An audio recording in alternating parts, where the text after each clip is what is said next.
સૌથી પહેલાં તો ભડકો ન્યૂઝ ચેનલને ધન્યવાદ આપવા માગું છું કે એમને મને મોકો આપ્યો કે અમે બંને ભાઈઓ તથા અમારો પરિવાર જે રીતે ઝીરોમાંથી એટલે કે શૂન્યમાંથી જે અત્યારે સર્જન કર્યું છે એ તમારી સામે મૂકવા માટે એમને મોકો આપ્યો.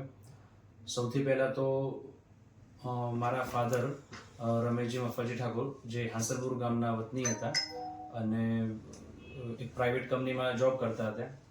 ત્યાં એમને એવો વિચાર આવ્યો કે અત્યારના મોંઘવારીવાળા જમાનામાં એકલી નોકરી કરવાથી કંઈ પૂરું થશે નહીં, તો એમના માટે એમને એક સાઇડ બિઝનેસનું વિચાર્યું અને મિત્રો સાથે મળી એક ઇન્વેસ્ટમેન્ટ કર્યું કે ટ્રાન્સપોર્ટ કંપની એક ટ્રાન્સપોર્ટની ગાડી લાવ્યા, ટ્રક લાવ્યા અને એમાં ઇન્વેસ્ટમેન્ટ કર્યું.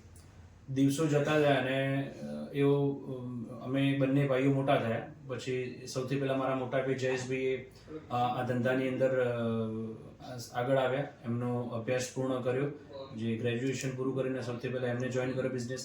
પછી મેં મારું ગ્રેજ્યુએશન અથવા પોસ્ટ ગ્રેજ્યુએશન એટલે એન્જિનિયરિંગમાં માસ્ટર ડિગ્રી કમ્પ્લીટ કરી અને પછી હું પણ આ બિઝનેસમાં આવ્યો. શરૂઆતમાં જ્યારે બિઝનેસ શરૂ કર્યો ત્યારે અમે એક સેકન્ડ હેન્ડ આઈશર ગાડી લાવ્યા હતા. એ ગાડીથી બિઝનેસ શરૂ કર્યો. બંને ભાઈઓ અને પિતા અને પૂરા પરિવારના સાથ સરકારથી અમે એ ધીમે ધીમે એકની બે ને બેથી વધારે કરતા અને આજે 2017માં એક હતી અને આજે 2025માં અમારા જોડે 110 ટ્રક છે અને અમે અહીંયા હાંસલપુર ગામના જ વતની છીએ. પણ જે એક ગાડીથી 110 ગાડીની જે સફર હતી એમાં ઘણા બધા પડકાર પણ આવ્યા છે અને એ પડકારને અમે ધીમે ધીમે સોલ્વ કરતા કરતા અહીં સુધી પહોંચ્યા છે. અને આ પડકારો ના પહોંચી વળવા માટે સૌથી પહેલાં તો અમારા પરિવારનો સૌથી મોટો સાથ સહકાર હતો અને અમે સમય મર્યાદા જોયા વગર રાત દિવસ મહેનત કરતા ત્યારે અમે આ જગ્યાએ પહોંચ્યા છીએ.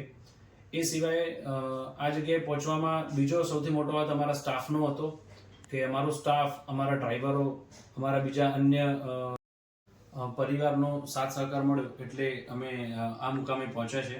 અત્યારે અમારા થકી માત્ર અમે જ નહીં પણ અમારા જેવા બીજા ટોટલ 140 લોકોનો પરિવાર ચાલે છે. કેમ કે અમે અમારા ત્યાં 140 લોકો અમારા ત્યાં કામ કરે છે અને જેના થકી અમે એમને જે વેતન આપીએ એમાં એમના પૂરા પરિવારનું ગુજરાન ચાલે છે.